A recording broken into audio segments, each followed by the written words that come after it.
You're listening to the Archaeology Podcast Network. Do you think I could rock a Viking linen shirt in the field this season?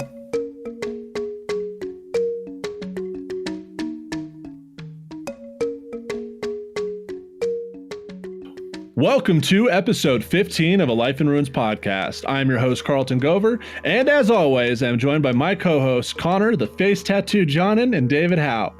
Our guest tonight is Dr. Bryon Schroeder, who is currently the director of the Center for Big Bend Studies at Sul Ross University in Alpine, Texas, the scholastic powerhouse of West Texas. He received his undergraduate and master's degree from the University of Wyoming and received his PhD from the University of Montana. Connor is extra excited for Bryon to be on the show, as Bryon was one of the graduate assistants for his field school and helped him fall in love with archaeology. How cute. Bryon has extensive experience in Wyoming archaeology, high-altitude archaeology, and now extensive work in cave excavations in West Texas. He is now working on some super interesting research stemming from his excavations in Texas. We are so excited to have him on the podcast and to have him embarrass Connor. Thank you for joining us today, Dr. Schroeder. How are you doing? I'm great. Thanks for having me. No problem. Of course. If you don't mind, we'll start off by just introducing, we have that intro part, but introducing who you are and what you do as the director of the Center for Big Bend Studies. Well, I guess my name is Bryon Schroeder, as you said. I'm the current director for the Center for Big Bend Studies. I have only been the director for about a little over 2 weeks now, so it's a new role for me. But in that role, I craft the research that we do here. I'm sort of the de facto head of the department, but I'm the only one who teaches, so I just have to keep myself in check, and which isn't always easy to do. And I'm the lead fundraiser, and we're pretty unique in that we have access to huge private ranches, and we're allowed to research whatever we want on those ranches. So we have literally 13,000 years of prehistory that we can kind of do whatever we want with. So I'm trying to keep that in check because I also have to fundraise.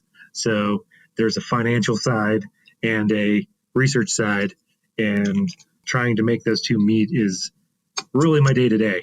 Nice. And you figured that all out in 2 weeks, I'm assuming? We got it. We're on the road to success right now. No, there's I have a small staff, and I have to keep them happy, and they have their own pet interests. And I'm not from Texas, and there's a lot of, let's say, xenophobia. Yes.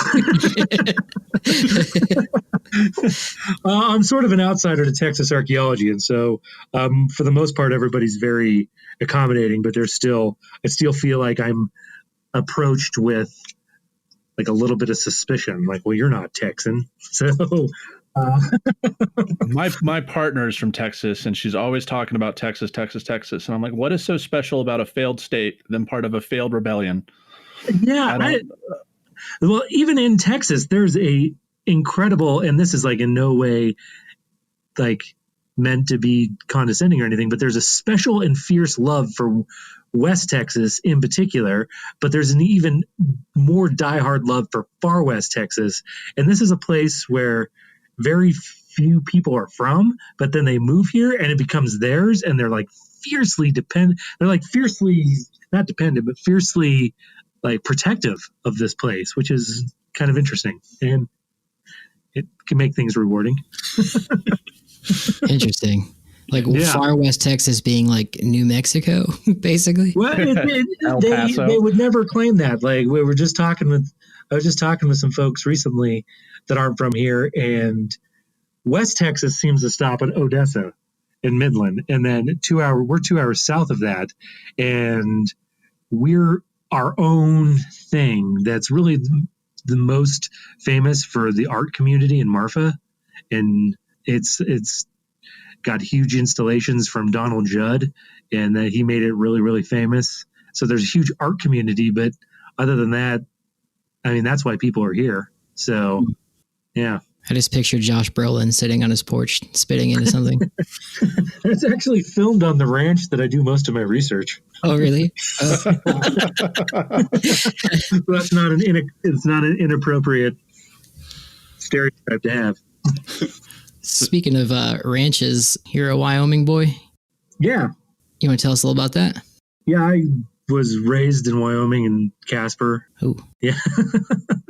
And I really never had any intention of leaving. Definitely didn't see myself moving to Texas. But I guess just like that, Texans are fiercely protective of far west Texas. I'm the same way with Wyoming, but unlike, I guess, the love for Texas, I don't really know what I'm defending in Wyoming. I guess I love the scenery and the archaeology, and it was a great place to be raised, a great place to get interested in archaeology. But I don't think I'd want to live there full time.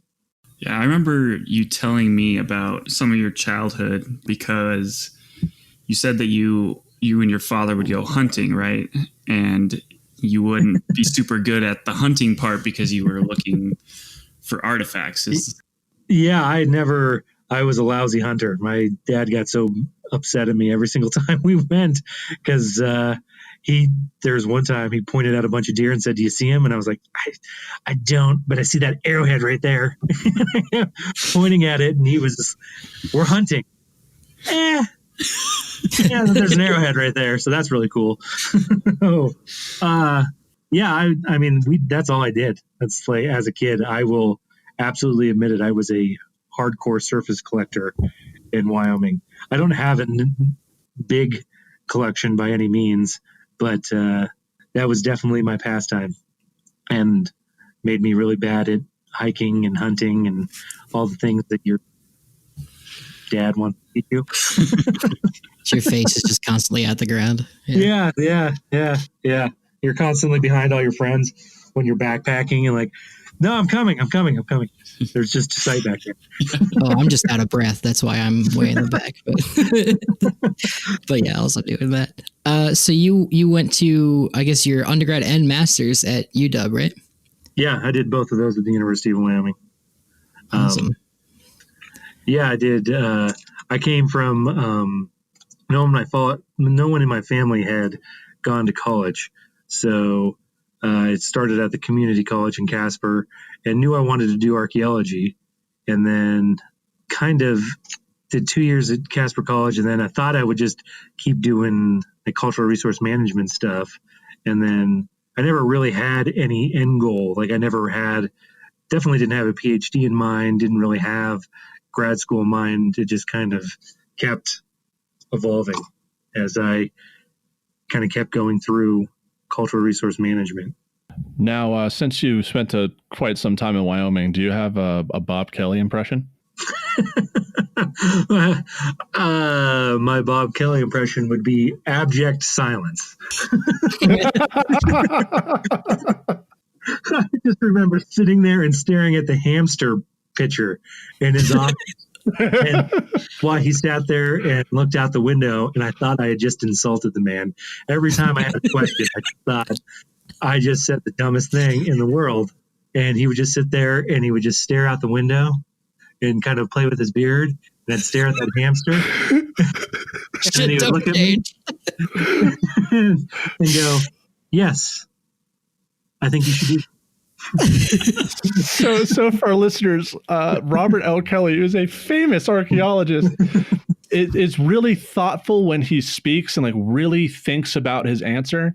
And there's kind of this running joke of his students of you get to know all the books on his bookshelf while you wait for him to respond. For that reason is you just ask him something and he just sits there like Dr. Schroeder was saying, he just strokes his beard and looks out the window or looks up and you just kind of sit there for like a minute or two like, what the hell did I get myself into? And you're just kind of staring off, looking at the books on his shelf or the hamster picture. He's like Ent from Lord of the Rings. So he just like takes forever to say something. It's amazing. I got really familiar with the picture of his kids on his desk because I would always like kind of like look over there. But yeah, God, I love Bob. I miss him. Although not coming from that background, I always just thought I just insulted him. I just wasted. I'm sorry. I'll take it back. I can leave. I can get out of here. I was sitting in his office one time trying to ask him about like my thesis. It was like my first year there. Yeah. And I didn't know like that's what he did. So he just like said, I asked him something like, do you think that's a good idea? And then he like went, turned around, looked out the window, and there was like 30 seconds to a minute of just awkward silence. And then he turns back around and looks at me, and he was like, what were we talking about? And I was like, oh my God. This is brutal. He hates me. He did that to me once too, and said, look at this car down here. This car is stuck. And I was like, oh, okay. I can just leave. I'll just leave. Oh, there was. I was his TA my first semester at Wyoming for my master's, and I was at the classroom building, and he went to the anthro department. But there's that cafe there, and I went and got a sandwich. And I was walking back. The water main had busted, and Bob was just standing there, like staring at it with this big grin on his face. I was like, "What's up, Dr. Kelly?" He goes, "I don't think they meant to do that," and he's just smiling. And I was like, okay. It just kind of kept walking, and he was just fascinated. It was amazing. Oh, Bob Kelly, the anarchist, apparently. Secretly.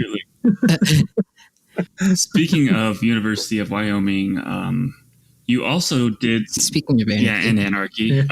You also did some field work with Dr. Todd Serovell at the University of Wyoming. Is that correct? Yes. His like famous site, Dr. Serovell, that he published on his dissertation on, I think, or at least part of it, is Barger Gulch, and you actually worked there. You had a good time there, I hear. Yeah, I spent I believe 30 days there and helped. He's Dr. Matty O'Brien now. I think he's in California. Yeah, he's at Chico. Yeah, Chico, and helped them set up the site. And it was the first 5 days where I had never dug with a university. So it was my first time out, and Todd asked me, because I had done a lot of consulting work up to that point, and Todd asked me, have you ever dug with a trowel?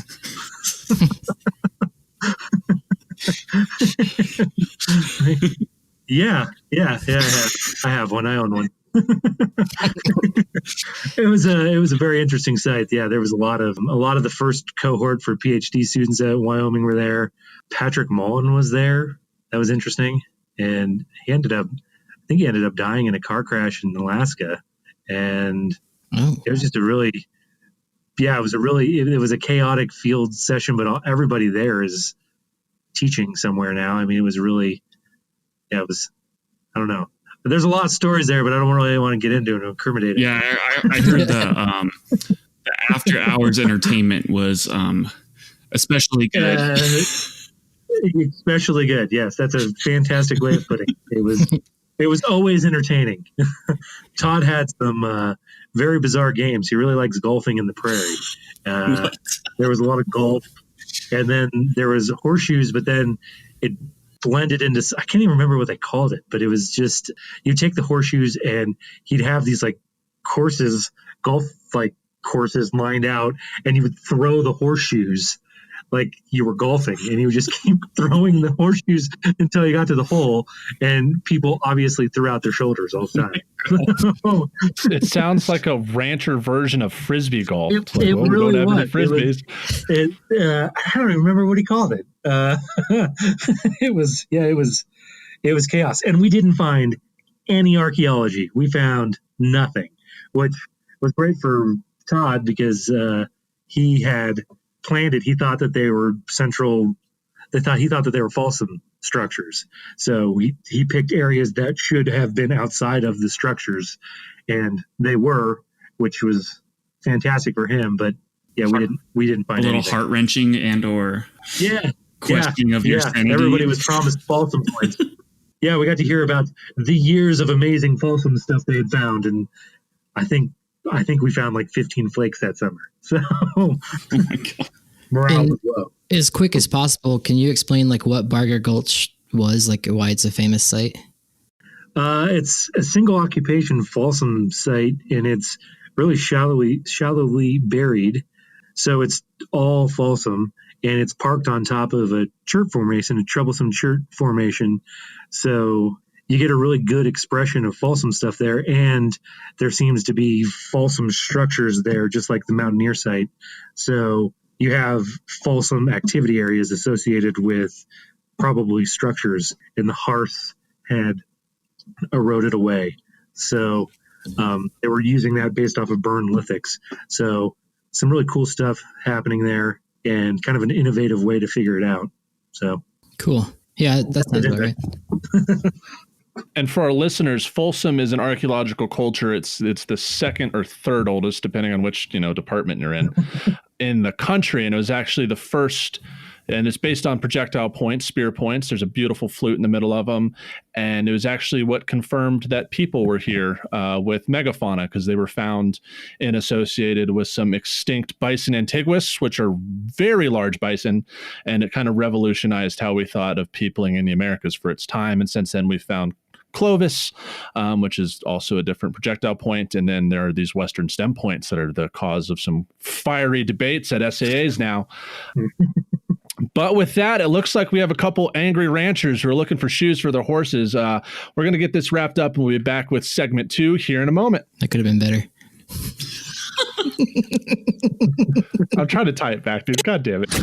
Welcome back to segment 2 of episode 15 of a Life in Ruins podcast.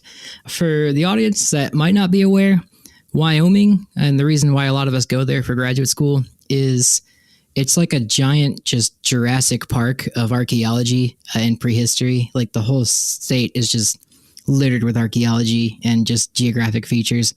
So it's just an awesome place to do archaeology. Connor has a question for Bryon, because they used to work together in the field, right? Yeah, unfortunately. For him, of course. So when you had mentioned earlier that you would go hunting and kind of with your father, and you weren't very good at it because you liked looking for artifacts, and you were nearby kind of the site that you did your master's research when you were doing that, right? Yeah, I was looking for a site related to what I was doing my master's research on. Yeah. Oh, cool. So could you explain what the Shirley Basin site is in 10 words or less? I'm just kidding. Really cool. Is that that's accurate? Okay. It's the Shirley Basin site. It's a huge prehistoric camp. I don't even know what the final limits of it ended up being, but what's really neat about it in particular is that on a small part of this giant site that takes up acres, I mean, it's a monster site littered with tons of occupational debris, are these coursed structures that they're circular, some are square, but they're really stacked, and they're really unique in the Wyoming landscape. There's a lot of single core stone circles that a lot of people think are teepee rings, and I would say that some are, some aren't.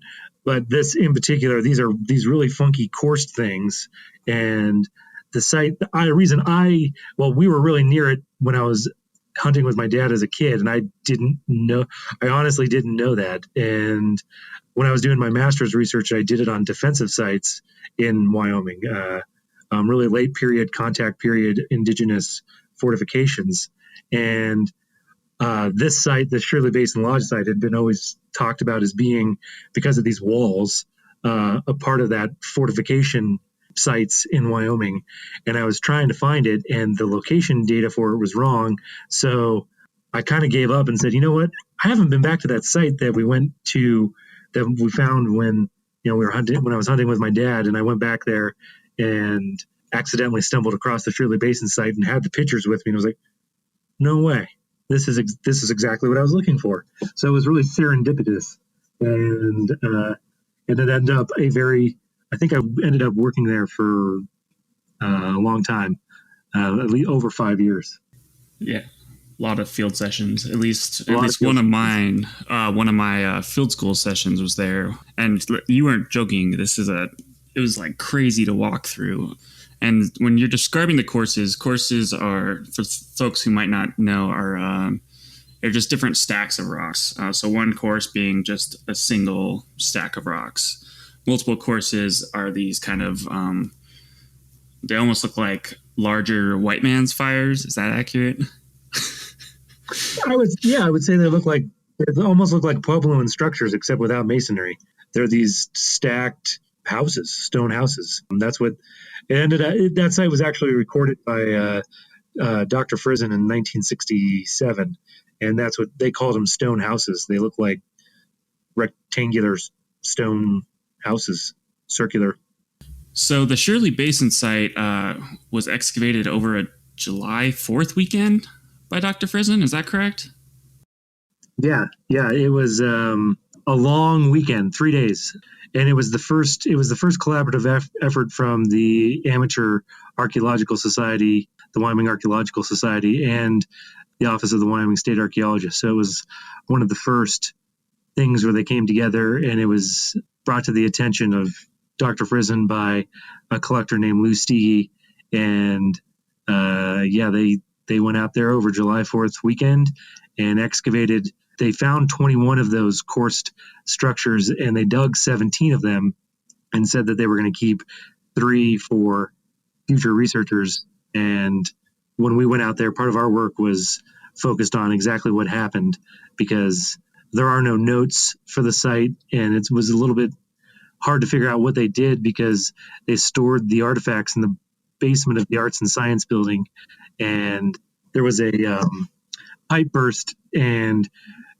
all of the boxes melted together. So there's like zero context.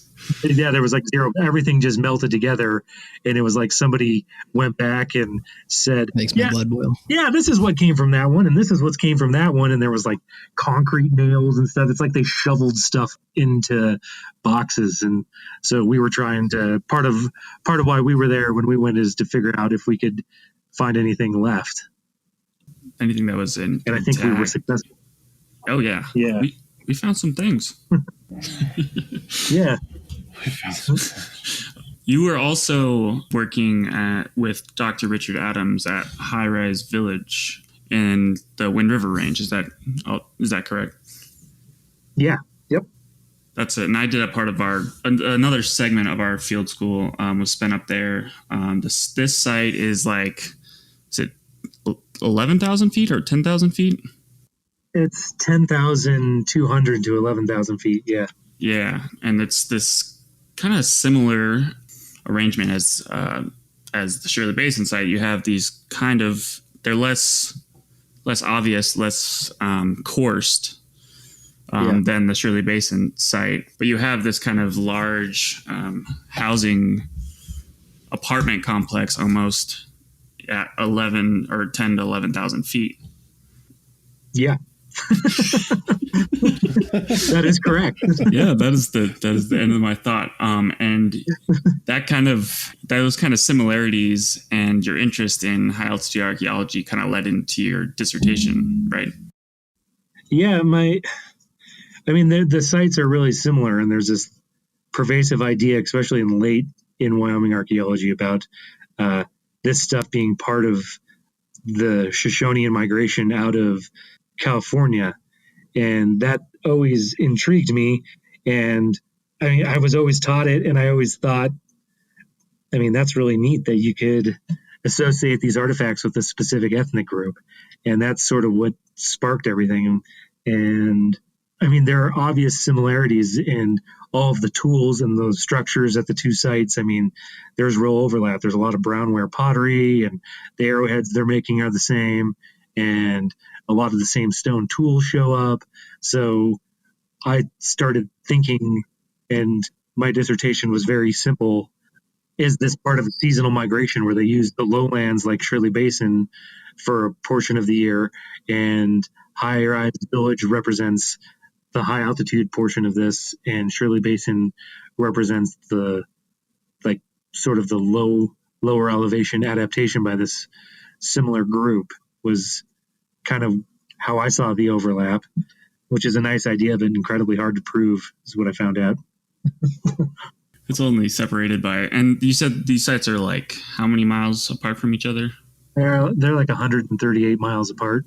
So it's within theoretical kind of walking distance, and I think that there's a horse component to it too. I think those groups probably using I think even at High Rise Village, that horse, if it wasn't involved, it was like the last throes of not using it for increased mobility. Because there's the problem with High Rise Village is that all the radiocarbon dates are really hard to get.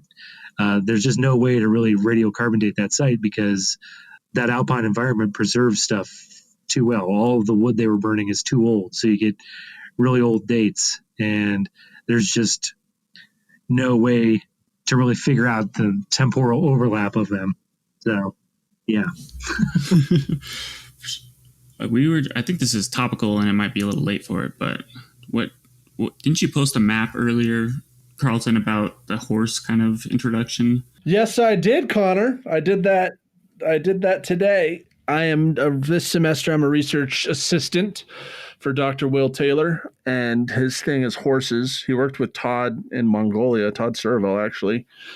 Now he's at Boulder, and he was like, read this book, and gave me this big old book on in Native American bridles and saddles and stuff. And then one of those maps was distribution of horses, which is not, I don't know a thing about horses that's out of my wheelhouse. So I'm just kind of learning all this stuff.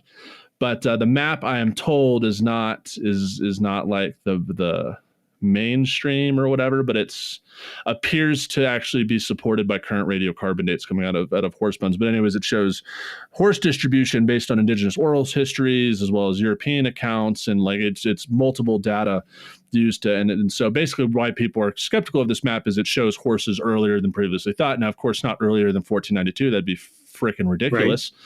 Right. But it just kind of shows it wasn't really the pub. Yeah. Yes. Yeah. So it basically just shows a lot of these tribes got horses earlier than we thought. And it wasn't just really the Pueblo revolts that really released them, but, people lose stuff. And it's, when you have hundreds of horses, a couple kind of wander away. And, during those trade networks back then, like the new, all-terrain animal that shows up, it's going to get spread pretty quickly. And the relationships between tribes, like if you think Comanche and Shoshone, they're related, right. Pawnee or Ricker, they're related, they're trading with their neighbors and their allies and their family. So horses actually spread rather quickly. Yeah. So yes, Connor, to answer your story, I shared a map today. Well, it says, I was reading at it and it looked like it estimated 1640 for the Eastern Shoshone, is what they have current, or Eastern Shoshone and Comanche. Yeah. So, which is, and interesting. So I'm trying to think of when of the radiocarbon dates do they fall in that kind of area, Bryon? Or are they a little? Yeah, Shirley Basin is that old, but the High Rise Village, the only date that's been rejected by everybody else who went up there was the date that dates to that period, which I think is the only date that's right. But I lost that debate.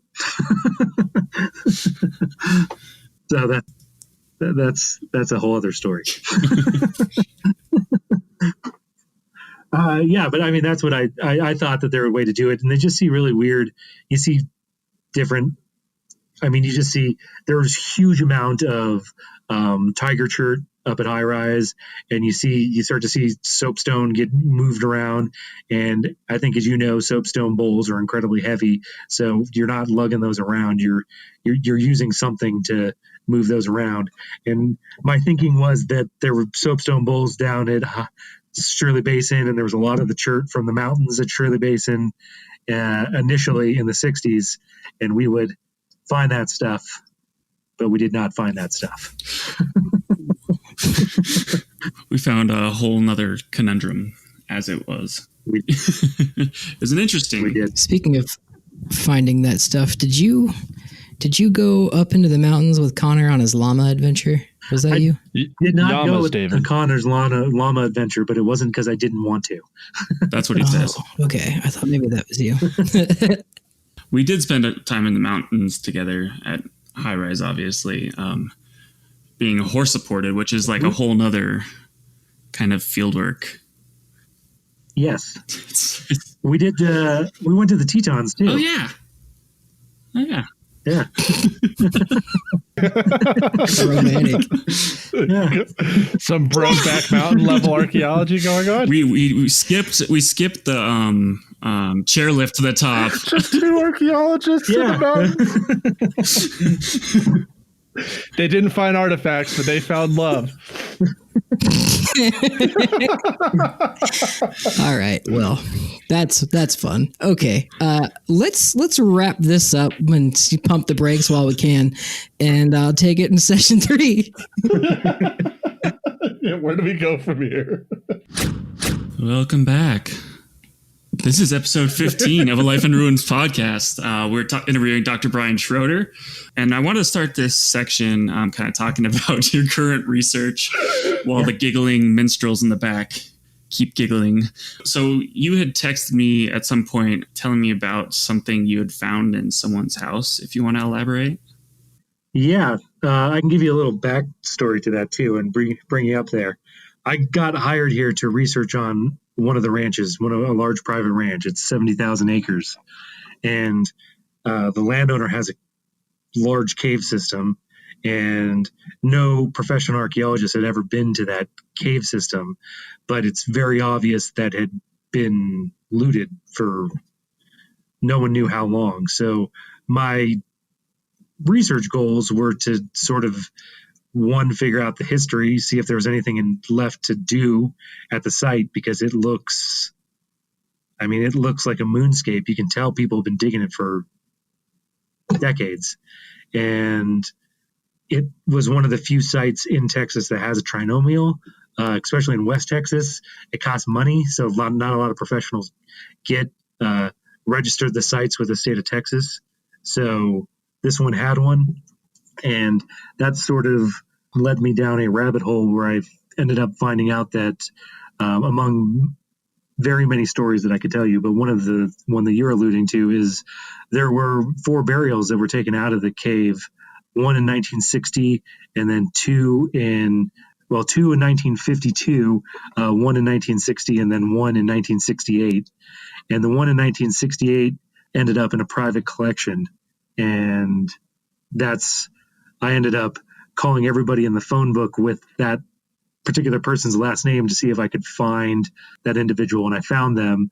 And I ended up finding out that they had donated the human remains, and they thought, but one of the other collectors had kept them, and the human remains are still in this private collection. And I still don't really know how to talk about it other than I relocated those human remains, and they're in a fake paper mache cave behind a fake wall in a basically private house. And that's not where I thought this research in the ground would lead me.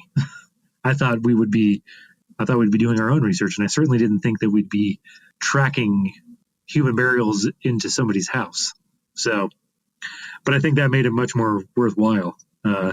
So part of that research was just authenticating it, making sure it was associated with the site, and then starting a dialogue with what the person's, what is your end goal with these remains? Yeah, what are your intentions? Yeah, exactly.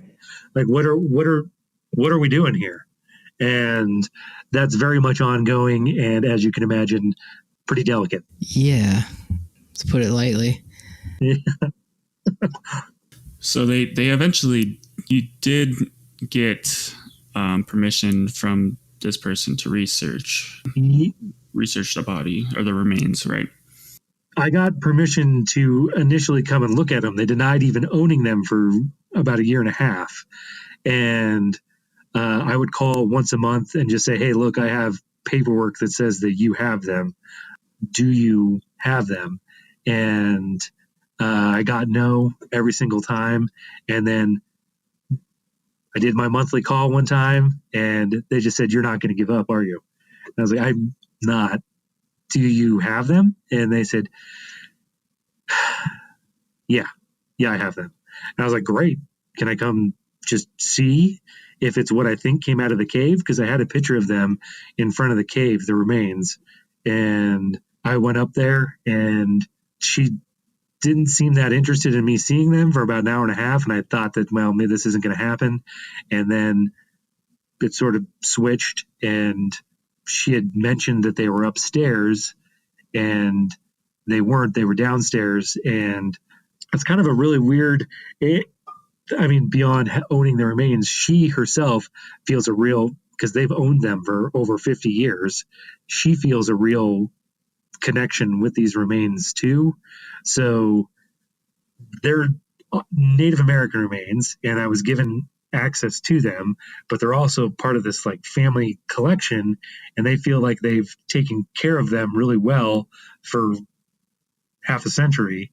So you have to also talk to that side of them, the equation, which was they don't really teach you that in grad school. No, I don't think there's a class on that. You sort of got to. I didn't want to be judgmental, because the landowner who owned the cave, made it a pay to dig cave. For most of this history, he would charge a fee, and you could come collect anything you wanted out of the cave. And that's 100% legal in Texas because of the private laws here. And we can sort of pass judgment on that, and I think we should, but you can't alienate them. If somebody had come to you in 1952, we're all archaeologists, and said, hey, there's this cave on my land, and you can dig it, and whatever you find is yours. I don't know if in 1952 I would have said no. Now, finding human remains, I definitely wouldn't have kept them and made a fake cave and put them in my house. I feel confident in saying that, but I don't know that I would have said no to that equation otherwise. So it's a really sticky situation, and I sort of know what I want the end goal to be, and I would like to get them out of the collection, and I'd like to get them back into the cave, and I'd like to do that in consultation with native groups. But at the same time, you sort of have to acknowledge that there's these private property rights here, which it's not a great situation. And maybe the compromise, whatever happens, I don't think it's going to be a best case for any of us. So, yeah, for the audience listening, we talked about NAGPRA a couple podcasts ago. And maybe it's different in Texas, but in the rest of the country, it's highly frowned upon and more or less illegal to keep human remains in your private collection. It depends on it. State law varies, but either way, it's not really ethical. It's also just weird. I mean, yeah, just weird. Like they're not you. You have a human body, like someone in your house. That's like, it's just weird. Don't do that. This is a dry cave too, so they're fully fleshed. I mean, they're desiccated. Oh, they're worse. They're mummies. There's God. 4 of them. Yeah, they have fingernails, they have hair, they're fully fleshed, which to me makes it even weirder. And the collectors that didn't want to keep it, they wanted to donate it to a museum in San Antonio. The fact that they were so well preserved it was the line in the sand for them. It really affected them, but not the person who owns it. And she's very candid about talking about that. So the museum was like, no, we don't want to. Well, no, that what actually happened was the person lied. They gave it to a student. Well, there's actually 2 sets of remains, and the one that we're talking about that's in a private collection, that one, the brothers just took it back with them, and they kept it and passed it through the family. It's been through several generations of brothers, and yeah, that one's the other thing. But there was another one, the one that was supposed to go to the Whitty in San Antonio. That one, the guy who said he would take it there and said he had the connection kept it. And then he trafficked it on the black market. He sold it out of the back of a shotgun magazine to a buyer in Palm Springs, California. And that person in Palm Springs, California got busted 10 years after buying it for raising and taxidermying exotic species. And the Game and Fish let a bust on his house.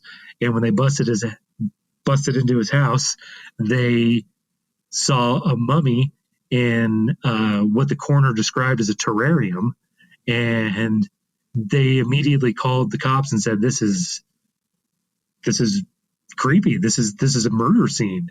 That's And some Florida shit.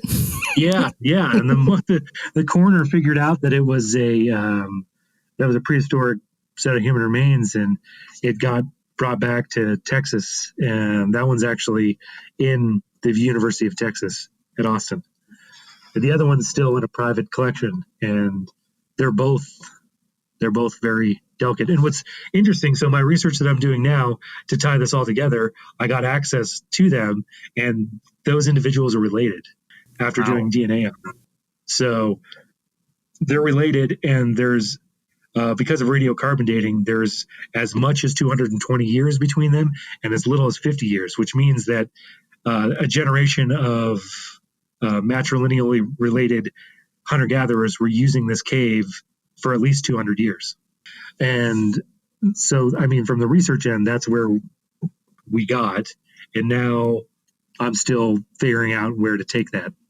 That's super insane. That's the craziest story I've heard in archaeology in a long time. Yeah, that's pretty wild. Yeah, it's not what I started the cave because I thought we would find some baskets.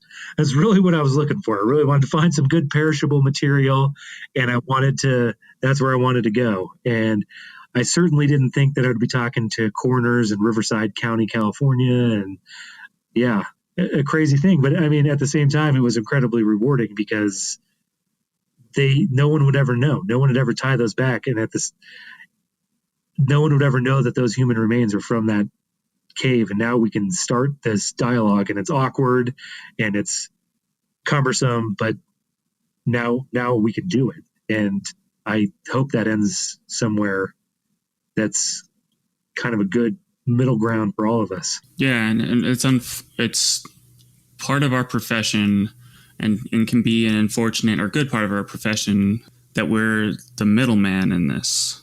Kind of. Yes. No, we're kind of the people who have to talk to private collection, people who collect privately or looters, and the actual native communities themselves. We have to be that bridge because that's where we're placed ourselves. And here in particular, there's so much private land that you wouldn't know if, there isn't that liaison without a professional archaeologist. So we have to gain the trust of the landowner to get on the land, which is difficult to do.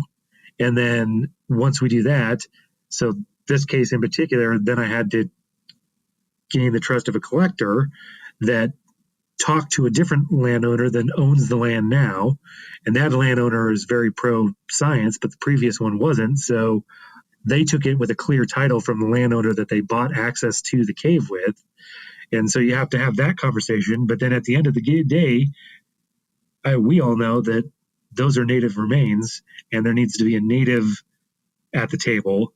And that's a very delicate situation to gain the trust of the landowner too, with everything. It's complex, but it's incredibly rewarding. Yeah. Like a descendant community situation. Yeah. And the end goal is to go back into the cave in a ceremony that's befitting of what would be done for their normal burial procedures or ceremonies.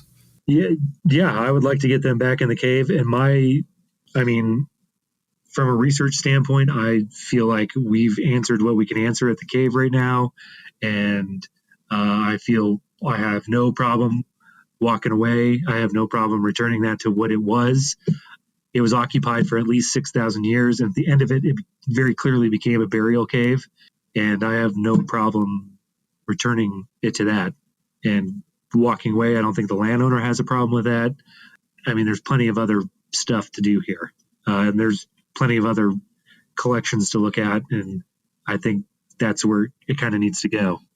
That's, to be the final, hopefully the end to that story. But like you said, you don't know how that's going to end because of these balancing communities. Yeah.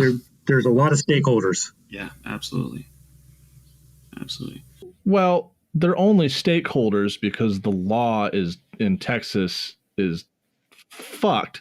At the end of the day, it's like other states like Colorado, Wyoming passed a law that's like you find graves, period, you leave them alone. Right.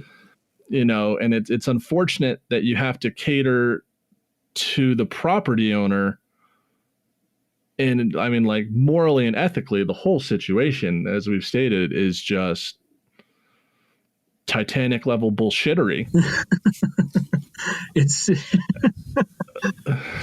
yes, the entire that is definitely a good way of saying it. I mean, it's incredibly complex, and yeah, I mean, here the way to do it would be to change the legislation, but here you're not going to do it because 95% of the state is private. So I don't agree with how the law crafts it, but my hope is to start the dialogue and maybe appeal to people's morality, and that supersedes the law, and that's how we get things done. Because at the end of the day, they're not going to get in trouble. There's no trigger for anything.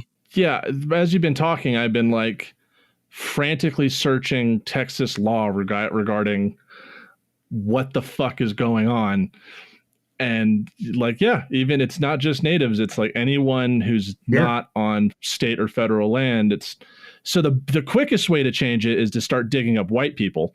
Well, no, that's actually what the law is for. The law protects Civil War graves. That's what the law is written for. It'd be easy to do an unmarked prehistoric burial law.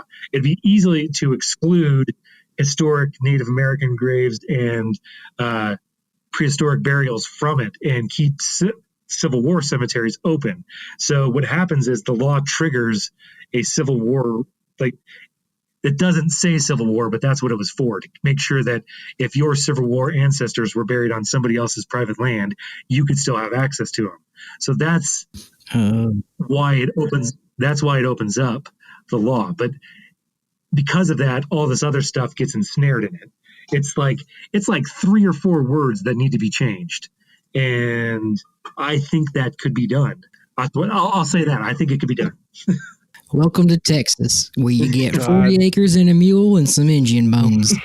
Change that one. Yeah. God damn the Confederacy.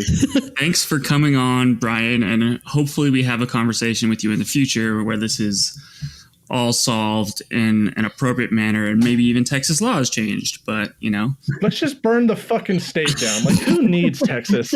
Like, God damn them. They can't be their own country. They can't be part of a rebellion. Like, who needs it? Give it back to Mexico. I don't know if they treat bodies any better there, man. Well, on that, what would be our problem? Silent on all build the wall, Texas. Oh man. Okay, but on that note, thank you, Bryon, for coming on. Yeah, thank you. Yeah, so we just interviewed Dr. Bryon Schroeder, who's the current director of the Center for Big Bend Studies at Sul Ross University in Alpine, Texas. This is the end of episode 15. We'll see you next time. Well, you won't see us. You'll listen to us. You can't see us. It's a podcast. Yeah. Get it right. No comment.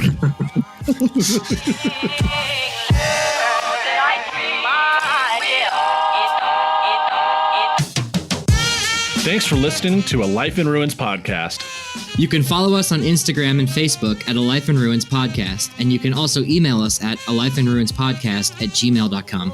And remember, make sure to bring your archaeologists in from the cold and feed them beer.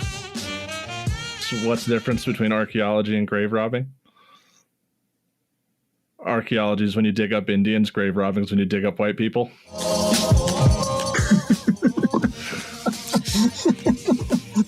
Brutal. I'm in a mood now. All right. Sorry. Episode 15. See you guys soon.